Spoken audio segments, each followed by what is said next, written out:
mula sa GMA Network Center, ito ang 24 Oras.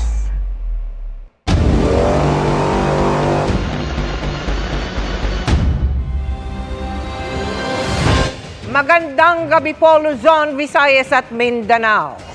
Higit sa mga nasirang ari-arian, maraming buhay ang binawi ng bagyong Tino na 8 beses naglandfall sa iba't ibang probinsya sa Visayas.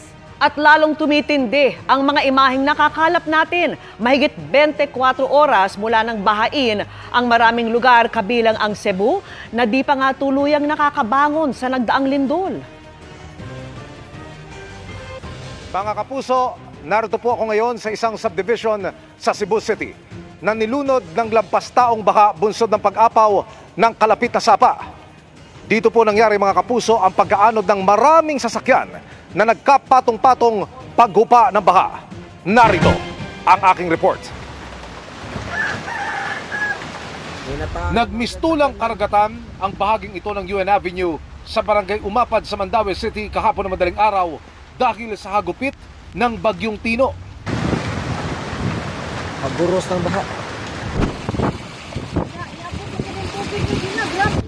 Ang baha humalik na sa bubong ng ilang bahay. At ang mga sasakyan naglubugan sa tubig. Kaya ang pamilya ni Jonald napatungtong na lamang sa payloader para mailigtas. Nagkakapit sa bahay namin. Tapos pag taglit lang mga 10 minutes, pataas na. Saan po kayo napunta? Doon sa loader, may loader. Heavy equipment, ibig sabihin yung payloader, inakyat niyo yun. Oo, yun doon kami. 3 pamilya kami. Matapos ang kasagsagan ng bagyo, bumalandra na sa daan ang mga lumubog sa bahang mga sasakyan, kasama ang ilang container van. So may namimigay ng ayuda doon, kaya yung mga kababayan natin, doon ho pupunta. Pero bago ko kayo dalhin doon, tignan nyo ho muna yung mga sasakyan na narito po sa tabing kalsada. Narito po ako ngayon sa kahabaan ng UN Avenue.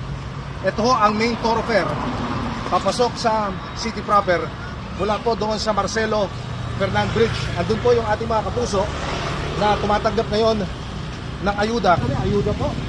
So ito po ay ayuda galing ho sa mga nagmamalasakit natin mga kababayan. Ano kailangan ngayon, brother? Solar, tubig. Papakita ko po sa inyo mga kapuso kung ano sinapit ng mga sasakyang ng iwang nakaparada at nung tumaas ang tubig, ganito ho ang sinapit. Pistulang minasiwas ho at nagkabasag-basag na itong windshield. Hindi nyo makikita. Hindi lang ho yan nag-iisa. Ang hagupit ng bagyong Tino, kitang-kita rin sa subdivision na ito sa Barangay Bakayan sa lungsod ng Cebu. Ang pag-apaw ng kalapit na sapa ang nagpabilis sa pagtaas ng tubig na aabot mula 10 hanggang 12 talampakan. On the ground po, mga kapuso, ang inyong lingkod. Nasa loob po kami ng isang subdivision dito sa Cebu City na lubos na naapektuhan ng pagtaas ng baha. Pakikita ko sa inyo yung itsura. Hindi na ako makapasok dahil makapal na ho yung putik. Pero kung yung nakita, yung sinumin ko kanina ng video, naroon ho yung mga sasakyan na nagkapatong-patong ho dahil sa pag-angat ng tubig. Narito na ho yung mga otoridad ng Cebu City Fire Station, nakikipagtulungan ho para sa kahit paano unti-unting maibigay ho ang pangangailangan natin mga kababayan. Ang unang palapag ng mga bahay, mabilis na nilamon ng baha. Kaya ang mga apektado gaya ng pamilya ni Alvin sa bubong na ng ikalawang palapag nagpasaklolo. Early that night, medyo okay lang talaga yung takbo, tapos may ulan, tapos may hangin. Tapos bigla na lang mga maybe 15 minutes before 3 o'clock, bigla kasi yung mga fence doon na bagsakan na lahat. Kaya ang buhos ng tubig sobrang lakas, kaya wala na kami magawa. Umakyat na lang kami sa taas. Sa ngayon ay nasa evacuation center na ang ilang residente at may mga nakituloy sa kanilang mga kaanak. Mga kapuso, ito po ang sitwasyon ngayon dito sa Villa del Rio Subdivision.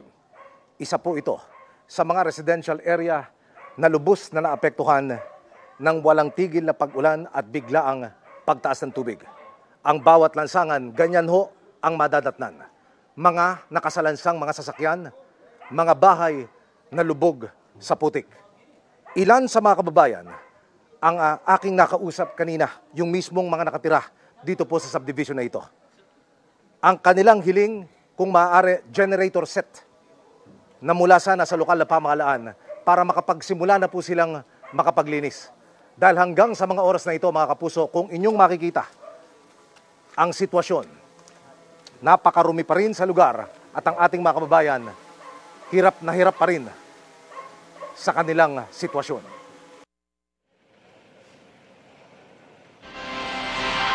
Kung inyong makikita mga kapuso sa aking likuran ngayon, bumalandrang sumalansan itong hindi pangkaraniwang mga sasakyang pag-aari ng mga residente dito po sa subdivision kung saan kami naroroon.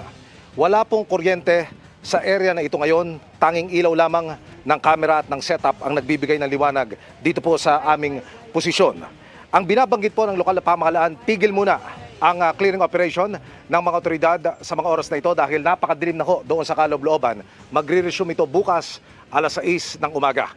Ang panawagan po, mga kapuso, ng ating mga kababayan, kung maaari sana'y madagdagan pa yung mga towing company na sumasaklolo sa kanila para isa-isang maisalansan yung mga sasakyang bumalandra ng patagilid kung saan-saan po. Ito hong sasakyan na ito na nasa aking likuran mga kapuso, ito'y galing pa doon sa pangatlong kalsada sa kaloob-looban at tinangay lamang ng tubig nang tumaas po ang baha. So nasa 450 families dito lamang sa Villa del Rio Subdivision ang naapektuhan at ngayon ay nangangailangan at humihingi po ng saklolo sa lokal na pamahalaan. Samantala mga kapuso, hindi nga po buwababa o bababa sa 76 ang nasawi sa Cebu kasunod ng pananalasa ng Bagyong Tino. Pinakamarami sa bayan ng Liloan kung saan 30 po ang nasawi. 12 naman ang patay sa Canlaon, Negros Oriental. Nakatutok si JP Soriano. Tanaw mula sa himpapawid kung paano nilubog sa baha ng Bagyong Tino ang mga kalsada, mga bahay at mga gusali sa Cebu. Marami ang napilitang lumusong sa maruming tubig o naipit sa matinding traffic. Meron pang muntik ng malunod dahil sa malakas na ragasa ng baha. Papalaki na yung tubig. Muntik na nga ako malunod kahapon.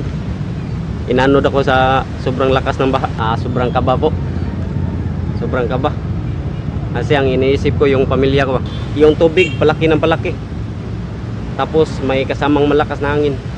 Paano kaya namin ba simulan namin na wala naman kami punan? Mga kaldero. Lutuan namin. Ubod yung bisikleta ko dito para tindahan. Wala. Naano na ba? Wala ako na yung bahay namin, wala nang laman. Marami rin, wala nang bahay na uuwian. Ang iba, naghanap ng mga gamit na pwede pang isalba. Sa Liloan, Cebu nga, hindi lang mga gamit ang tinangay ng baha, pati mga sasakyan, inanod. Hala! Daga na.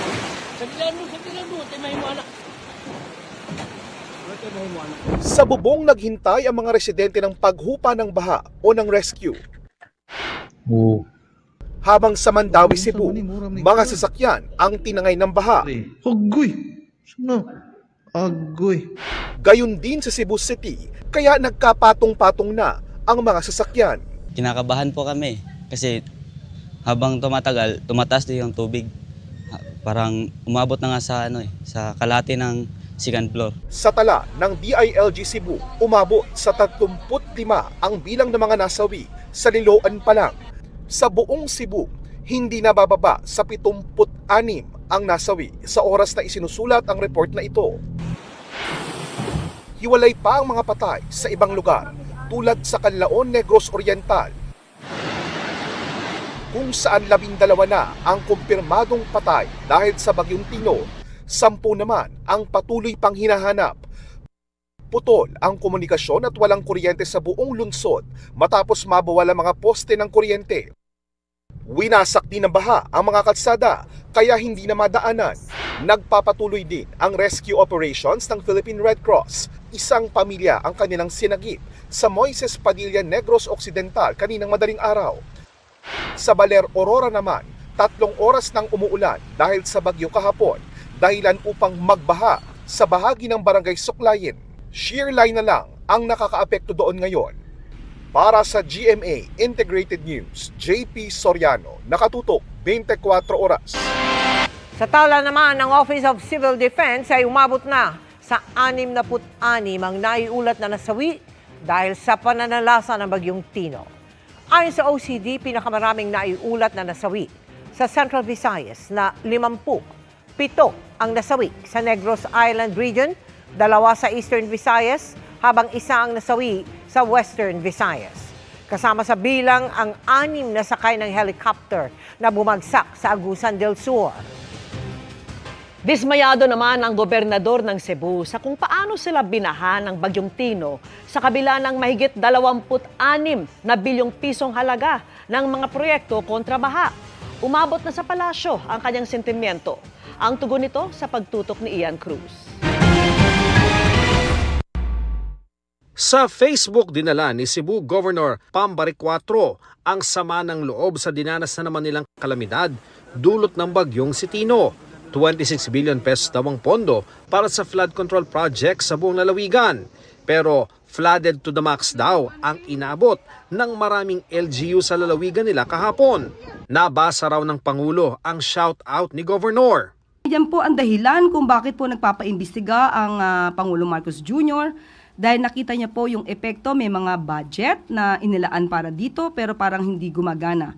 Kaya mas maganda po na kung siya man po ay nagagalit, yan din po ang nararamdaman ng Pangulo Marcos Jr. Kung meron po siya pang mga alam, may mga facts, may mga data rin po, si Governor para dito mas na makakatulong sa ating gobyerno para mapanagot ang dapat mapanagot, yan po ay welcome. Sa datos na nakalap ng GMA Integrated News Research mula sa isumbong mo sa Pangulo website, may 414 flood control projects sa Cebu Province mula taong 2022 hanggang 2025 na nagkakahalaga ng 26.7 billion pesos. Cebu City. Pangalawang Cebu sa Bulacan sa dami ng flood control projects at sa contract cost. Kahit wala ang Cebu Province sa top 10 flood-prone provinces base sa National Adaptation Plan. 4 sa pinangalanan ng Pangulo na top 15 contractor sa bansa nakakuha ng 117 flood control projects sa Cebu na may kabuang halagang halos 9.6 billion pesos. Sa bayan ng Liloan kung saan may 35 ang naitalang nasawi, may 5 flood control projects na may halagang halos 398 million pesos at lahat base sa isumbong website ay tapos na. Ang 2 sa pinakamahal na proyekto dito ay co-contractor ang 2 kumpanya ng mga diskaya na Alpha and Omega at St. Matthew General Contractor. Sa bayan ng Compostela na may naitala ng 15 patay kaninang umaga, may 3 flood control projects na may halagang halos 137 million pesos. Iisa ang kontraktor sa 3 proyekto at lahat ng ito ay nasa Kotkot River. Sa Cebu City kung saan may 12 patay, 47 ang flood control projects na may 1.8 billion pesos. Sa Talisay City na may 7 patay kanina, may 21 flood control projects na nasa halagang 2 billion pesos. 13 sa mga proyektong ito, ang QM Builders ang kontraktor na nakabase sa Cebu. Ang QM Builders ang isa sa top 15 contractors. Sa Danao naman kung saan may 9 na nasawi, ay may 2 flood control projects na may halagang 172 million pesos.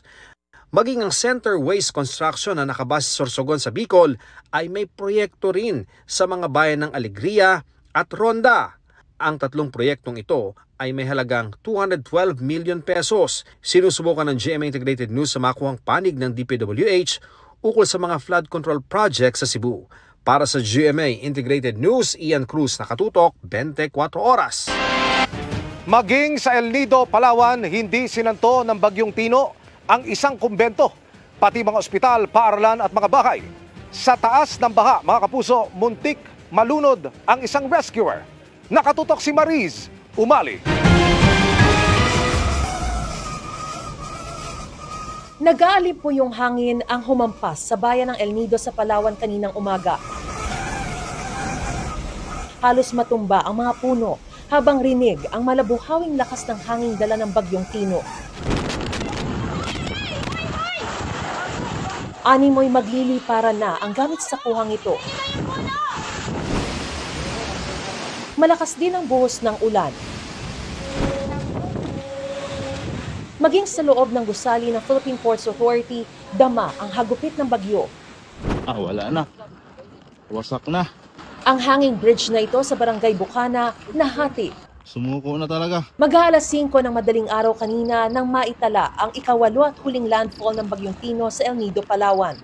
Bago nito, tumama muna sa Batas Island sa bayan ng Taytay ang mata ng bagyo. Ang ilang taga-barangay Kataban umakyat na sa bubong para makaligtas sa baha. Tuluyan na ring natanggal ang bahagi ng bubong ng covered court na ito.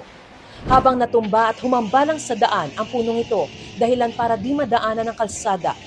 Ilang kawani at pasyente naman ng Northern Palawan Provincial Hospital ang inilikas dahil sa pangambang bumigay ang kisame ng isang gusali. May mga bangkaring pinalubog ng naglalakihang alon sa Barangay Pali. Sa bayan ng San Vicente, may mga bahay na tuluyan ng di mapapakinabangan dahil nasira. Lakas na naman ang agos, kanina ibasto. Nakalutang sa paligid ang ilang gamit at bubong mula sa iba pang nasalantang bahay.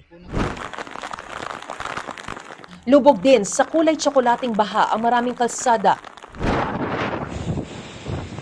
Pinalipad din ng malakas na bayo ng hangin ang bubong ng mga bahay sa island municipalities tulad ng Salinapakan.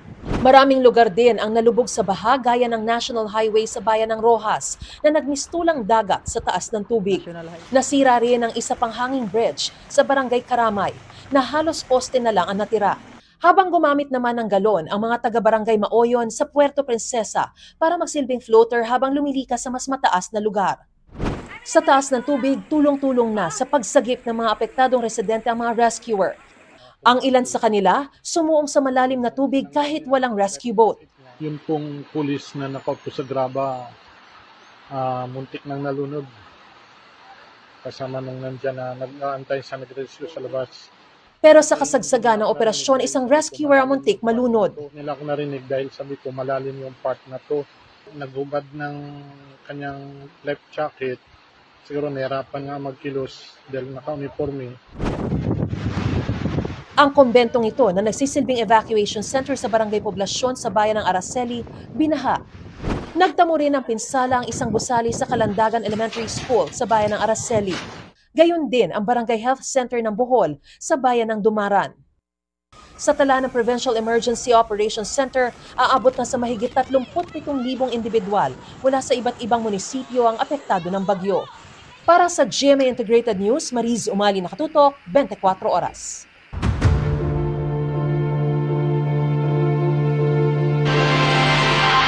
Takot umanong mabaril, kaya malabong umuwi sa bansa si dating Ako Bicol Party List Representative Zaldico ayon sa kanyang abogado. Sinagutin ng abogado ang ilang aligasyon laban kay Ko. Kabilang ang umano'y pagtanggap ng delivery ng pera para kay Ko ng mga executive assistant nito. Nakatutok si Tina Panganiban Perez.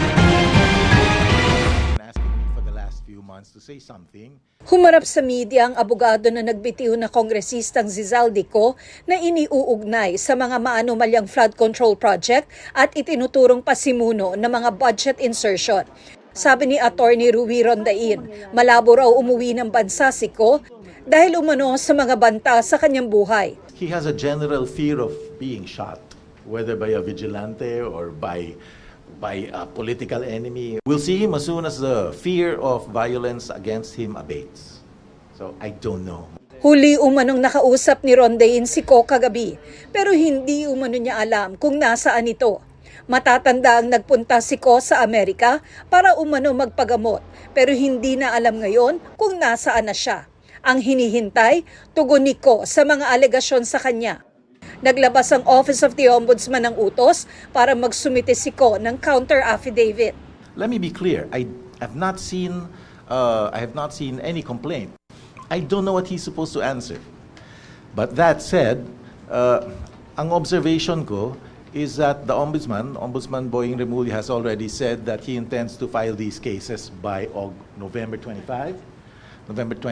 Now, assuming Mr. Ko is served today, that doesn't give them a lot of time for him to answer. The Ombudsman has already prejudged this case. Hinihinga namin ng tugon dito ang Ombudsman. Itinanggi rin ni Attorney Rondain na may delivery ng pera kay Ko na tinanggap ng mga executive assistant nito. They were no longer connected with him at the relevant time. Now, if you're asking me whether or not there were deliveries to Representative Ko at any time, no. Categorical. Sinabi rin ni Attorney Rondain na hindi rin anya totoong humingi si Ko ng 25% na kickback sa mga proyekto. Ang mga helicopter na umano'y pag-aari ni Ko ay pag-aari ng Misibis Aviation. Kinwestiyon din ng abogado ni Ko ang balak na pag-forfeit o pagbawi ng pamahalaan sa mga ari-arian ni Ko. A civil forfeiture will require proof and a final decision that the forfeited property was illegally acquired. How can something that was acquired by a company 17 years before he became a congressman be illegally acquired? Ayon kay Rondain, 4.1 billion pesos na ang net worth ni Ko nang maging kongresista noong 2019 at posibleng nasa 5 billion pesos na ito ngayong 2025. Pero hindi anya ito indikasyon na may ginawang krimen si Ko. Wala rin anyang koneksyon si Ko sa SunWest na nakakuha ng milyong-milyong pisong halaga ng umano'y Ghost Flood Control Project sa Oriental Mindoro dahil nag-divest na siya mula sa kumpanya bago pa umano maging kongresista si Ko. Para sa GMA Integrated News, Tina Panganiban Perez, nakatutok 24 oras. Walang nakaligtas sa 6 na sakay ng bumagsak na helicopter kahapon sa Agusan del Sur. Iniimbestigahan na ng Philippine Air Force ang mga posibleng sanhi ng insidente at hindi muna pinabiyahe ang mga kaparehong helicopter ng kanilang search and rescue group. Nakatutok si Chino Gaston.